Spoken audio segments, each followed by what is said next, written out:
मानव मन जो कुछ भी कल्पना कर सकता है और उस पर विश्वास कर सकता है, उसे वह प्राप्त भी कर सकता है। नेपोलियन हिल का यह कथन कई लोगों को गहराई से सोचने पर मजबूर करता है। लेकिन अगर मैं आपसे कहूं कि आपके अभी तक धन प्राप्त न कर पाने का असली कारण प्रयास, भाग्य या बुद्धिमत्ता नहीं है, बल्कि यह है कि आपने बाइबल को कभी एक अलग तरीके से नहीं समझा। अधिकांश लोग बाइबल को सुकून की तलाश में पढ़ते हैं। हिल ने इसके विपरीत सफलता के नियमों को समझने के लिए इसे पढ़ा, और ठीक इसी बात ने उन्हें गरीबी से बाहर निकलने, सब कुछ खोने और अपने जीवन को उन सिद्धांतों के आधार पर फिर से बनाने में मदद की जो आज लाखों धनी लोगों का मार्गदर्शन करते हैं। अब ध्यान दें, क्योंकि आप यहां जो सुनने जा रहे हैं वह आपके विश्वास, धन और आपके स्वयं के भाग्य को देखने के तरीके को बदल सकता है। नेपोलियन हिल का मानना था कि विश्वास वह अदृश्य शक्ति है जिसने समस्त सृष्टि को जन्म दिया। उन्होंने कहा कि विश्वास जब केंद्रित विचार और तीव्र इच्छा के साथ संयुक्त होता है तो विचारों को वास्तविक चीजों में बदलने की शक्ति रखता है। लेकिन उनका इससे मतलब विश्वास रखने से कहीं ज्यादा था जितना कि अधिकांश लोग समझते हैं। हिल ने दावा किया कि अधिकांश लोगों की समस्या यह है कि वे विश्वास को आशा के साथ भ्रमित करते हैं। वे उम्मीद करते हैं कि कुछ अच्छा होगा, लेकिन वास्तव में ये विश्वास नहीं करते कि वे इसे घटित कर सकते हैं। और ठीक यहीं पर अपनी खुद की दौलत बनाने वाले और जो पूरी जिंदगी सिर्फ उसकी याचना करते रहते हैं, उनमें फर्क है। बाइबल में इब्रानियों अध्याय 11 पद 1 में विश्वास के बारे में बताया गया है, जिसमें इसे आशा की हुई वस्तुओं का निश्चय और अनदेखी वस्तुओं का प्रमाण के रूप में वर्णित किया गया है। हिल ने इसे एक व्यावहारिक तरीके से व्याख्या किया। उनके लिए विश्वास एक मानसिक ऊर्जा थी जिसे विकसित किया जा सकता था। जब कोई इस बात पर विश्वास कर लेता है कि कुछ होने वाला है, तो मस्तिष्क एक अलग तरीके से काम करना शुरू कर देता है। निर्णय संरेखित होते हैं, अवसर सामने आते हैं और संयोग केवल साधारण संयोग नहीं रह जाते। विश्वास वह मानसिक तैयारी है जो किसी भी उपलब्धि से पहले आती है। और सबसे दिलचस्प बात यह है कि जब हिल ने थॉमस एडिसन से हेनरी फोर्ड तक सैकड़ों सफल लोगों का अध्ययन किया, तो उन्होंने महसूस किया कि उन सभी में एक बात समान थी। वे अपने काम में लगभग धार्मिक तीव्रता के साथ विश्वास करते थे, लेकिन ईमानदार रहे। कितनी बार आपने खुद को यह विश्वास दिलाया है कि आप अपना जीवन बदल देंगे, लेकिन कुछ हफ्तों बाद पुरानी आदतों पर लौट आए? कितनी बार आपने समृद्धि के लिए प्रार्थना की और साथ ही सोचा, यह मेरे साथ कभी नहीं होगा? इस तरह की विरोधाभासी सोच किसी भी उपलब्धि की संभावना को नष्ट कर देती है। यह एक बीज बोने की कोशिश करने जैसा है और साथ ही उसे बढ़ने से पहले ही जमीन से उखाड़ फेंकने जैसा है। हिल ने कहा कि व्यक्ति वही बन जाता है जिसके बारे में वह सबसे ज्यादा सोचता है, और यहीं पर कई लोग गलती करते हैं। वे कमी के बारे में सोचते हैं, कमी की बात करते हैं, कमी में जीते हैं और प्रचुरता की उम्मीद करते हैं। हिल ने बताया कि यह विचार तब उनके मन में आया जब वे बहुत युवा थे और एक पत्रकार के रूप में काम कर रहे थे। उन्हें संयुक्त राज्य अमेरिका के सबसे धनी व्यक्ति एंड्रयू कार्नेगी का साक्षात्कार करने का अवसर मिला। कार्नेगी ने एक सवाल पूछा जिसने उनका जीवन बदल दिया। क्या आपको लगता है कि किसी भी व्यक्ति को इस तरह से सोचना सिखाना संभव है जिससे वह अमीर बन सके? हिल ने हाँ में जवाब दिया, लेकिन उन्हें ठीक से नहीं पता था कि कैसे। तब कार्नेगी ने प्रस्ताव दिया कि वे अपने जीवन के 20 साल उन सार्वभौमिक सिद्धांतों को खोजने में समर्पित करें जो किसी भी व्यक्ति को उसकी पृष्ठभूमि की परवाह किए बिना धन और सफलता प्राप्त करने में मदद करते हैं। हिल ने चुनौती स्वीकार कर ली।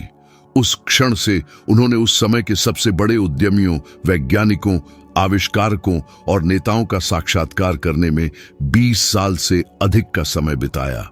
उन्होंने पाया कि सभी ने किसी न किसी रूप में एक सरल बाइबल सिद्धांत को लागू करना सीख लिया था। जिस पर आप विश्वास करते हैं उसे आप घटित करते हैं। हिल ने कहा कि विश्वास जब क्रिया और एक उद्देश्य के साथ जुड़ा होता है तो वह सबसे दिव्य शक्ति है जिसका मनुष्य अनुभव कर सकता है। लेकिन यह विश्वास सिर्फ एक सिद्धांत नहीं था, उन्हें कई बार परखा गया। प्रथम विश्व युद्ध के दौरान हिल ने लगभग सब कुछ खो दिया। वे बहुत कठिन परिस्थितियों में जी रहे थे, परिवार का भरण पोषण करने की कोशिश कर रहे थे, जबकि ऐसे लेख लिख रहे थे जिन्हें कोई खरीदना नहीं चाहता था। एक समय पर उन्होंने सब कुछ छोड़ देने के बारे में सोचा, लेकिन एक रात वह अकेले दर्पण के सामने खड़े थे, खुद को देख रहे थे। तभी आंखों में आंसू लिए उन्होंने जोर से कहा, यदि मैं अपने मन को नियंत्रित करने में सक्षम नहीं हूं, तो मैं कभी भी अपने भाग्य को नियंत्रित नहीं कर पाऊंगा। यह नेपोलियन हिल के जीवन की सबसे कठिन रातों में से एक थी, लेकिन यह एक मोड़ भी था। उन्होंने समझा कि उनकी भौतिक संपत्ति की कमी केवल उनके आंतरिक विश्वास की कमी का प्रतिबिंब थी। उसी क्षण उन्होंने अपने मन को पूरी तरह से पुनर्गठित करने का फैसला किया। उस दिन से उन्होंने वादा किया कि वे असफलता के किसी भी विचार को अपने दिमाग में नहीं रहने देंगे, और परिणाम लगभग चमत्कारी तरीके से सामने आने लगा। जो अवसर मौजूद नहीं लग रहे थे, वे सामने आने लगे। लोगों ने उनकी मदद करना शुरू कर दिया, और उन्होंने व्यवहार में वह देखना शुरू कर दिया जो पहले केवल सिद्धांत में समझते थे। विश्वास एक सक्रिय मानसिक अवस्था है जो निर्माण करती है, न कि बिना क्रिया के केवल एक विश्वास। यह देखना दिलचस्प है कि यह मानव मन की संरचना से कैसे जुड़ता है। न्यूरोसाइंस में आधुनिक अध्ययन से पता चलता है कि मस्तिष्क एक वास्तविक अनुभव और तीव्र भावना के साथ कल्पना किए गए अनुभव के बीच अंतर नहीं करता है। इसका मतलब है कि जब आप किसी चीज में गहराई से विश्वास करते हैं, तो आपका मस्तिष्क ऐसा व्यवहार करना शुरू कर देता है जैसे कि वह पहले से ही सच हो। मस्तिष्क का रेटिकुलर सिस्टम पर्यावरण से उन सूचनाओं को फिल्टर करना शुरू कर देता है जो इस विश्वास से मेल खाती हैं, और आप उन अवसरों को नोटिस करना शुरू कर देते हैं जिन्हें आप पहले अनदेखा करते थे। हिल ने विज्ञान द्वारा इसे साबित करने से दशकों पहले यह बात समझ ली थी। अब मेरे साथ सोचिए, कितनी बार आपने ऐसे लोगों को देखा है जिनके पास कम प्रतिभा, कम पढ़ाई और कम संसाधन थे, फिर भी उन्होंने उन लोगों की तुलना में कहीं अधिक बड़े परिणाम हासिल किए जो अधिक तैयार थे। ऐसा इसलिए होता है क्योंकि दुनिया जरूरी नहीं कि सबसे बुद्धिमान को पुरस्कृत करे, बल्कि सबसे दृढ़ निश्चयी को करती है। दृढ़ विश्वास क्रिया की ओर ले जाता है और निरंतर क्रिया परिणाम उत्पन्न करती है। हिल के अनुसार विश्वास सभी उपलब्धियों का पहला अदृश्य प्रेरक है, और सबसे उत्सुक बात यह है कि उन्होंने बाइबल की लगभग सभी शिक्षाओं में इसे देखा। जब यीशु ने कहा, जो विश्वास करता है उसके लिए सब कुछ संभव है, तो हिल ने इसमें न केवल एक आध्यात्मिक सबक देखा, बल्कि मन का एक नियम भी देखा।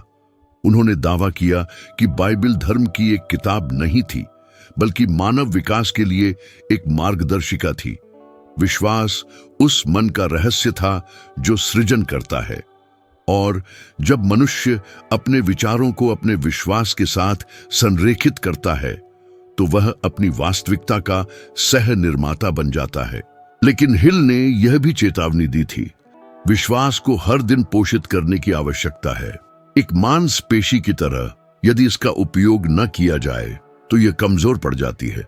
इसलिए उन्होंने सरल अभ्यासों की सिफारिश की, सकारात्मक पुष्टियों को दोहराना, लक्ष्यों की कल्पना करना और नकारात्मक विचारों को पूरी तरह से नियंत्रित करना।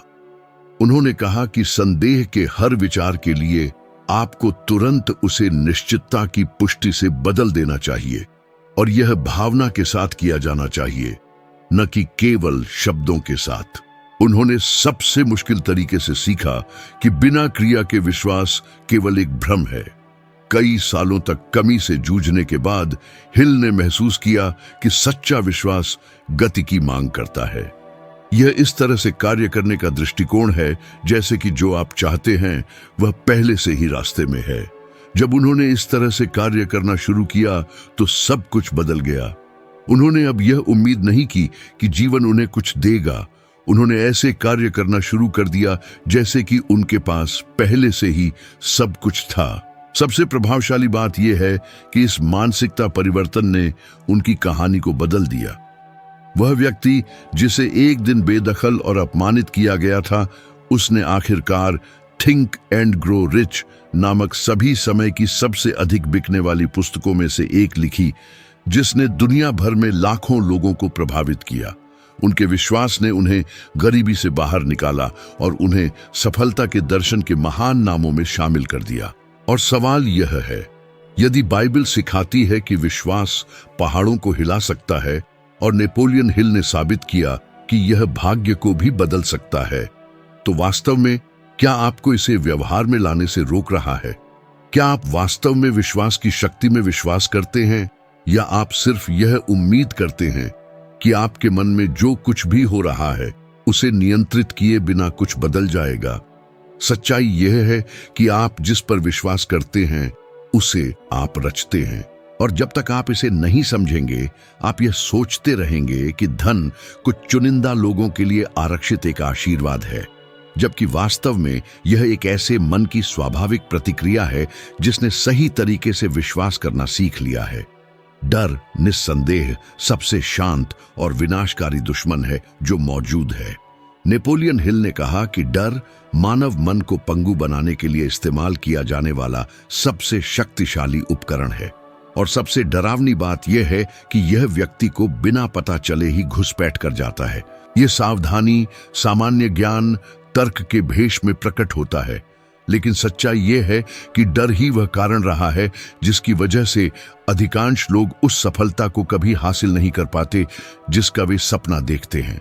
ये वही है जो आपको उस परियोजना को शुरू करने से रोकता है जिसे आप इतना चाहते हैं, उस व्यवसाय में निवेश करने से रोकता है जो आपके जीवन को बदल सकता है, उस चीज की दिशा में पहला कदम उठाने से रोकता है जो आप वास्तव में चाहते हैं। हिल ने मानव व्यवहार का गहराई से अध्ययन किया और कुछ चिंताजनक पाया। 6 मूलभूत डर हैं जो मानवता पर हावी है। गरीबी का डर, आलोचना का डर, बीमारी का डर, प्रेम खोने का डर, बुढ़ापे का डर और मृत्यु का डर। उन्होंने दावा किया कि ये 6 डर ऐसे भूतों के समान हैं जो चुपचाप लोगों के विचारों और निर्णयों को नियंत्रित करते हैं। इनमें से सबसे आम डर गरीबी का है। जरा सोचिए, कितनी बार आपने पैसे की कमी के डर से अपने सपने का पीछा करना छोड़ दिया? कितनी बार आपको अपनी नौकरी, व्यवसाय या वित्तीय सुरक्षा खोने के बारे में सोचकर ही घबराहट महसूस हुई है? यह डर तार्किक नहीं बल्कि विशुद्ध रूप से भावनात्मक है, और यह अच्छी तरह से गढ़े गए तर्कों के पीछे छिपा रहता है। लोग अक्सर कहते हैं, यह सही समय नहीं है, मेरे पास पर्याप्त पैसा नहीं है, मुझे थोड़ा और इंतजार करना होगा। लेकिन असल में वे सिर्फ असफल होने की संभावना से खुद को बचा रहे होते हैं। नेपोलियन हिल ने दावा किया कि यह डर ही सच्चा संदेह का पाप है, एक ऐसी मानसिक स्थिति जो विश्वास को पूरी तरह से प्रवाहित होने से रोकती है। बाइबल पहले ही चेतावनी दे चुकी है। दोहरी मानसिकता वाला व्यक्ति अपने हर काम में अस्थिर होता है, और ठीक ऐसा ही तब होता है जब डर मन पर हावी हो जाता है। आप अपनी प्रार्थनाओं में समृद्धि मांगते हैं लेकिन अपनी क्षमता पर संदेह करते हैं। आप अवसरों की तलाश करते हैं लेकिन जब वे सामने आते हैं तो उन्हें ठुकरा देते हैं क्योंकि आप खुद को तैयार महसूस नहीं करते।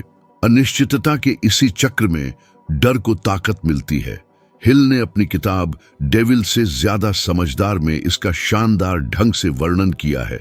इस रचना में वे शैतान के साथ एक काल्पनिक संवाद रचते हैं और उससे मानव जाति पर उसके नियंत्रण के बारे में सवाल करते हैं, और शैतान खुलासा करता है, मैं डर के माध्यम से पृथ्वी के 98% लोगों पर राज्य करता हूं। हिल ने इस रूपक का उपयोग यह समझाने के लिए किया कि डर ही सबसे प्रभावी मानसिक जेल है। यह लोगों को उन्हीं सीमाओं में अपना पूरा जीवन जीने पर मजबूर करता है जो वे खुद बनाते हैं। यह ध्यान देना दिलचस्प है कि यह डर वर्तमान में पैदा नहीं होता, इसे सीखा जाता है। बचपन से ही कई लोग ऐसे वाक्य सुनते हैं जैसे पैसा पेड़ों पर नहीं उगता, कुछ हासिल करने के लिए संघर्ष करना पड़ता है, जो गरीब पैदा होता है गरीब ही मरता है। माता पिता, शिक्षकों और यहां तक कि धार्मिक नेताओं द्वारा दोहराए गए ये विचार गहरी मान्यताओं में बदल जाते हैं। और एक बार जब इस पर विश्वास हो जाता है तो मन ऐसे काम करने लगता है जैसे गरीबी अपरिहार्य हो। यह एक उल्टी आस्था है, असफलता में विश्वास। हालिया अध्ययन इस बात की पुष्टि करते हैं जो हिल ने लगभग 100 साल पहले ही देखा था। प्रिंसटन विश्वविद्यालय के शोध से पता चलता है कि लगभग 90% वित्तीय निर्णय डर से प्रभावित होते हैं, तर्क से नहीं। जिन व्यक्तियों ने वित्तीय घाटे का अनुभव किया है वे किसी भी प्रकार के जोखिम से बचना चाहते हैं, भले ही जोखिम छोटा हो। मानव मस्तिष्क पैसे खोने की संभावना को अस्तित्व के लिए खतरा मानता है, इसलिए गरीबी का डर इतना पंगु कर देने वाला होता है। हिल समझते थे कि इस प्रकार का डर ही लोगों को साधारणता में फंसाए रखता है। वे जोर देकर कहते थे कि डर के खिलाफ एकमात्र उपाय विश्वास के साथ की गई कार्रवाई है। उन्होंने कहा, डर तब गायब हो जाता है जब व्यक्ति कार्य करने का निर्णय लेता है, और यह निर्णय बिना किसी निश्चितता के यह जाने बिना भी लिया जाना चाहिए कि यह सफल होगा या नहीं।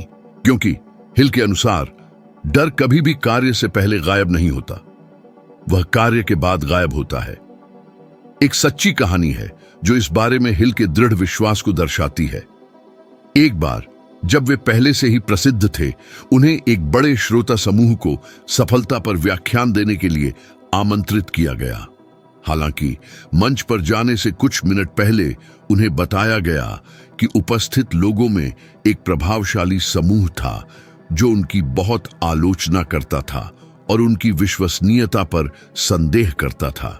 कुछ पलों के लिए हिल ने महसूस किया कि डर उन पर हावी होने की कोशिश कर रहा था।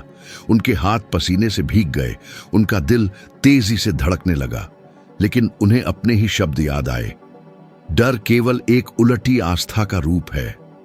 उन्होंने गहरी सांस ली, मंच पर गए और यह कहकर शुरुआत की, आज मैं सफलता के बारे में बात करने नहीं आया हूं, मैं उस डर का सामना करने के साहस के बारे में बात करने आया हूं जो हमें इसे जीने से रोकने की कोशिश करता है। पूरा सभागार खामोश हो गया। उस पल ने एक साधारण व्याख्यान को उनके द्वारा समर्थित बात की एक शक्तिशाली गवाही में बदल दिया। यह कहानी केवल प्रेरक नहीं बल्कि ज्ञानवर्धक भी है। यह दिखाती है कि डर पूरी तरह से गायब नहीं होता, बल्कि उसे नियंत्रित किया जा सकता है, और जब आप डर को नियंत्रित करते हैं तो वह एक प्रेरणा में बदल जाता है। यह विरोधी होने के बजाय इस बात का संकेत बन जाता है कि आप आगे बढ़ने वाले हैं। अब कल्पना कीजिए कि क्या होगा यदि आप केवल 30 दिनों के लिए डर के आगे न झुकने का फैसला करें। यदि पूरे 1 महीने तक आप कमी के हर विचार को प्रचुरता की पुष्टि से बदल दें। हिल ने अपने पाठकों को ठीक ऐसा करने की चुनौती दी।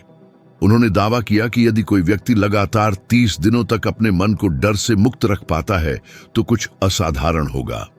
उसकी चेतना बदल जाएगी, और चेतना का यह बदलाव किसी भी वास्तविक परिवर्तन का पहला कदम था। लेकिन हिल ने यह भी चेतावनी दी, डर के खिलाफ लड़ाई लगातार चलती रहती है। गरीबी का डर कपटी होता है। यह खुद को विवेक, यथार्थवाद और नम्रता के रूप में प्रस्तुत करता है। यह आपको यह विश्वास दिलाता है कि आप समझदार हो रहे हैं, जबकि असल में आप केवल उसके द्वारा हावी हो रहे होते हैं। इसलिए डर को जीतने के लिए हमेशा सतर्क रहना जरूरी है।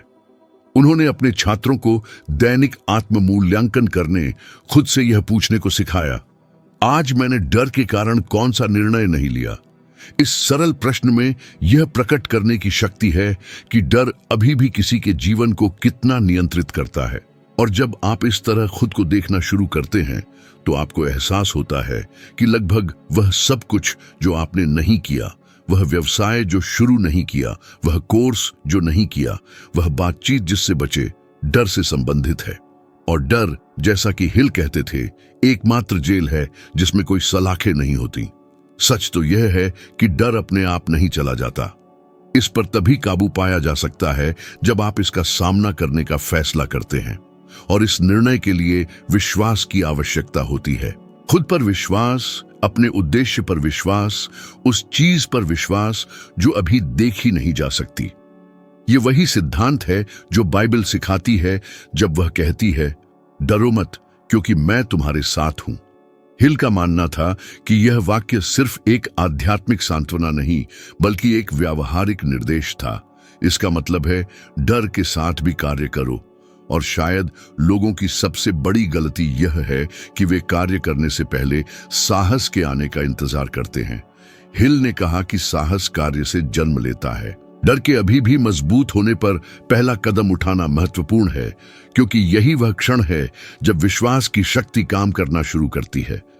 जब आप अंततः यह समझ जाते हैं कि डर केवल मन का एक भ्रम है, तो सब कुछ बदल जाता है। आपको एहसास होता है कि आपका पूरा जीवन आपके खुद को इससे मुक्त करने का इंतजार कर रहा था, और उसी क्षण सच्ची समृद्धि प्रकट होना शुरू होती है, क्योंकि आस्था और डर एक ही जगह मौजूद नहीं हो सकते। यदि डर आता है तो आस्था चली जाती है, लेकिन जब आस्था आती है तो डर गायब हो जाता है। और ठीक इसी कारण से हिल ने इतनी निश्चितता से कहा था, डर ही एकमात्र दुश्मन है जिसे आपको वास्तव में जीतना है। क्योंकि जब आप डर को हरा देते हैं तो बाकी सब कुछ केवल एक परिणाम बन जाता है। नेपोलियन हिल कहते थे कि किसी भी उपलब्धि का शुरुआती बिंदु इच्छा है। एक सतही क्षणिक इच्छा नहीं जो पल भर के आवेग की तरह आती है और चली जाती है, बल्कि एक स्पष्ट तीव्र इच्छा जो मन को पूरी तरह से नियंत्रित करती है और अनिश्चितता को दृढ़ विश्वास में बदल देती है। उनका मानना था कि मनुष्य जिस चीज की भी प्रबलता और स्पष्टता से इच्छा कर सकता है, उसे वह प्राप्त कर सकता है। और यहीं पर अधिकांश लोगों की गलती होती है। लोग अस्पष्ट, भ्रमित और दृढ़ता के बिना इच्छा करते हैं। वे कहते हैं कि वे समृद्ध होना चाहते हैं, लेकिन वे ठीक से नहीं जानते कि इसका क्या मतलब है। वे अमीर बनना चाहते हैं, लेकिन वे नहीं जानते कि उन्हें कितना कमाना है और न ही किस उद्देश्य से। एक अस्पष्ट इच्छा बिना कंपास वाली नाव के समान है। वह चलती तो है, लेकिन कहीं नहीं पहुंचती। बाइबल पहले ही घोषित कर चुकी है, मांगो और तुम्हें दिया जाएगा, ढूंढो और तुम्हें मिलेगा। हिल ने इस आयत में एक मानसिक सिद्धांत देखा। उनके लिए मांगना गिड़गिड़ाने का कार्य नहीं था, बल्कि अपने ही मन को यह आदेश देना था कि क्या बनाया जाना चाहिए। उन्होंने कहा कि इच्छा के बिना विश्वास एक बिना ईंधन वाले इंजन के समान है, और इसी कारण से अधिकांश प्रार्थनाओं का उत्तर नहीं मिलता, क्योंकि अनुरोध इच्छा की गर्मी के साथ नहीं, बल्कि संदेह की ठंडक के साथ आता है। जब हिल ने अपनी सबसे प्रसिद्ध किताब लिखनी शुरू की, तो वे वित्तीय कठिनाइयों में थे। उन पर कर्ज था, उनकी पत्नी जाने वाली थी, और वे खुद सवाल कर रहे थे कि क्या उनके काम का कोई उद्देश्य है। कमी के इसी परिदृश्य में उन्होंने एक महत्वपूर्ण निर्णय लिया। वे अब वह नहीं मांगेंगे जो वे चाहते थे, बल्कि ऐसे कार्य करेंगे जैसे उनके पास पहले से ही वह मौजूद हो। वे अपने कार्यालय में एकांत में बैठ गए और सोचो और अमीर बनो लिखना शुरू किया। भले ही उन्हें इस बात का कोई अंदाजा नहीं था कि किताब कैसे प्रकाशित होगी। इच्छा इतनी प्रबल थी कि वह एक जीवित शक्ति बन गई। उन्हें अपने काम पर इतना विश्वास था कि असफलता के लिए कोई जगह नहीं थी। और दिलचस्प बात यह है कि कुछ ही समय बाद एक प्रकाशक ने इस कृति में रुचि दिखाई, और यह किताब अब तक की सबसे अधिक बिकने वाली किताबों में से एक बन गई। हिल कहते थे कि इच्छा एक बीज के समान है, लेकिन एक बीज तभी अंकुरित होता है जब उसे उपजाऊ मिट्टी में बोया जाए और सावधानी से पाला जाए। मानव मन में यह मिट्टी आस्था है। इच्छा विचार के माध्यम से बोई जाती है और भावना से पोषित होती है। जब आप भावना के साथ सोचते हैं तो मस्तिष्क आपकी इच्छा के पक्ष में काम करना शुरू कर देता है। यह चुनिंदा ध्यान के लिए जिम्मेदार क्षेत्रों को सक्रिय करता है, और आप उन अवसरों की पहचान करने लगते हैं जिन्हें आप पहले नजरअंदाज करते थे। यह ऐसा है मानो दुनिया आपके पक्ष में सहयोग करने लगी हो, जबकि वास्तव में आप ही हैं जो उन चीजों को देखना शुरू करते हैं जो हमेशा आपकी पहुंच में थीं। लेकिन हिल ने यह चेतावनी भी दी थी, इच्छा केवल एक सनक नहीं हो सकती, इसे एक स्पष्ट उद्देश्य होना चाहिए। उद्देश्य ही वह है जो मुश्किल समय में भी प्रयास को जीवित रखता है। नेपोलियन हिल का कहना था कि कोई भी कैसे को सहन कर सकता है यदि उसके पास एक सुस्पष्ट क्यों हो। यही कारण है कि बहुत से लोग अपने सपनों को छोड़ देते हैं। वे कुछ चाहते तो हैं, लेकिन उसके पीछे कोई मजबूत कारण नहीं होता। वे सिर्फ गरीबी से बाहर निकलने के लिए पैसा चाहते हैं, न कि कुछ महत्वपूर्ण बनाने के लिए। हालांकि ब्रह्मांड पलायन को नहीं, बल्कि स्पष्ट इरादे को पुरस्कृत करता है। अपने साक्षात्कार में जिन सफल लोगों का उन्होंने अध्ययन किया, हिल ने पाया कि उन सभी का एक स्पष्ट और सुविचारित लक्ष्य था। थॉमस एडिसन दुनिया में रोशनी लाने का सपना देखते थे। हेनरी फोर्ड चाहते थे कि कारें सभी के लिए सुलभ हों, और एंड्रयू कार्नेगी लोगों के समृद्ध होने के अवसर पैदा करना चाहते थे। उनमें से किसी ने भी पैसे के बारे में सोचकर शुरुआत नहीं की थी। धन समर्पण और एक बहुत स्पष्ट इरादे के परिणाम स्वरूप आया। ठीक इसी बिंदु पर अधिकांश लोग गलती करते हैं। वे अपने वास्तविक उद्देश्य को खोजने से पहले धन की तलाश करते हैं। एक बहुत स्पष्ट इच्छा का होना यह भी निर्धारित करता है कि आप किस तरह के लोगों को आकर्षित करते हैं। हिल सिखाते थे कि एक मजबूत इच्छा एक चुंबक की तरह काम करती है।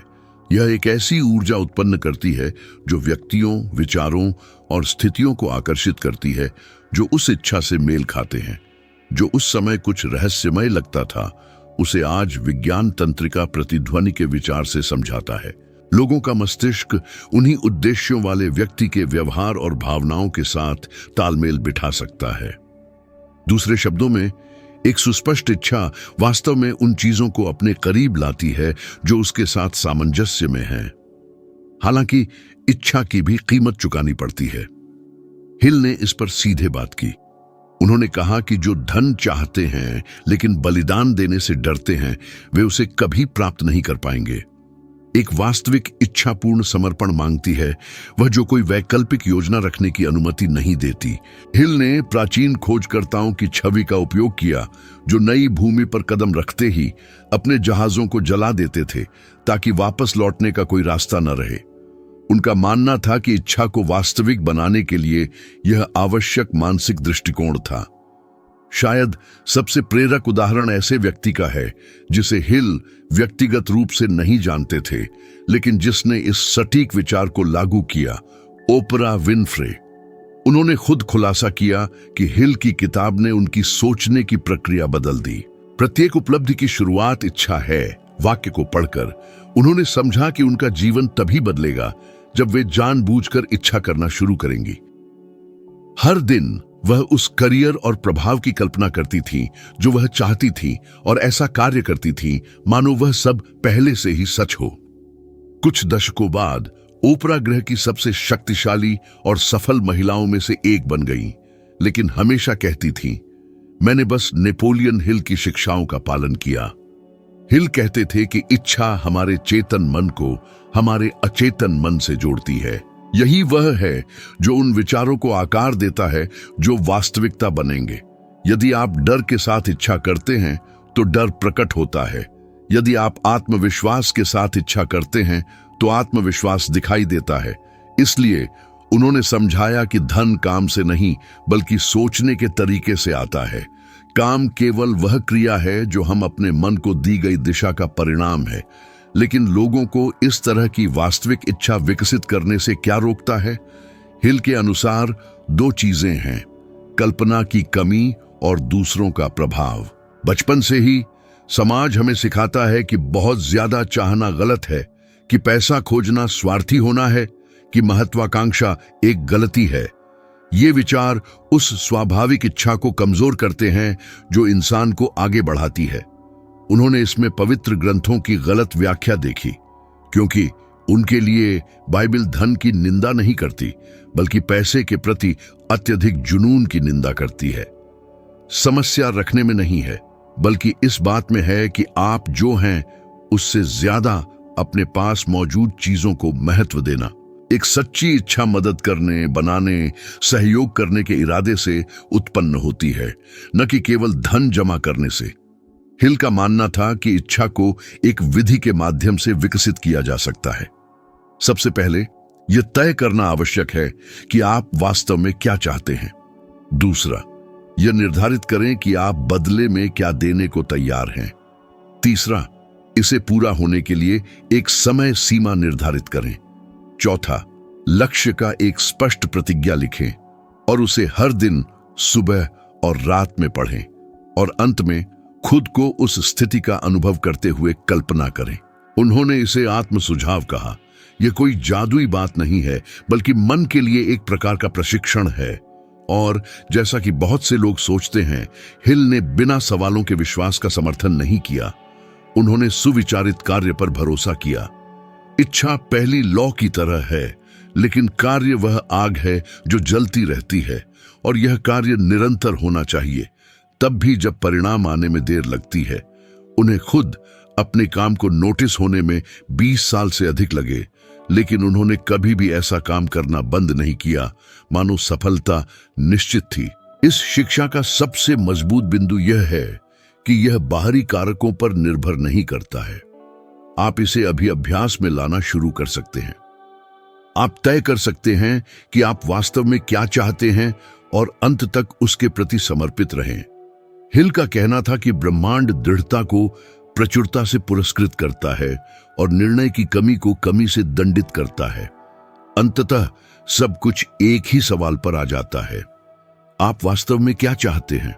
वह नहीं जो आपको लगता है कि आपको चाहना चाहिए, न ही वह जो दूसरे उम्मीद करते हैं, बल्कि वह जो आपकी आत्मा को वास्तव में कंपा दे। क्योंकि जब तक आपकी इच्छा कमजोर रहेगी, परिणाम भी कमजोर ही रहेंगे।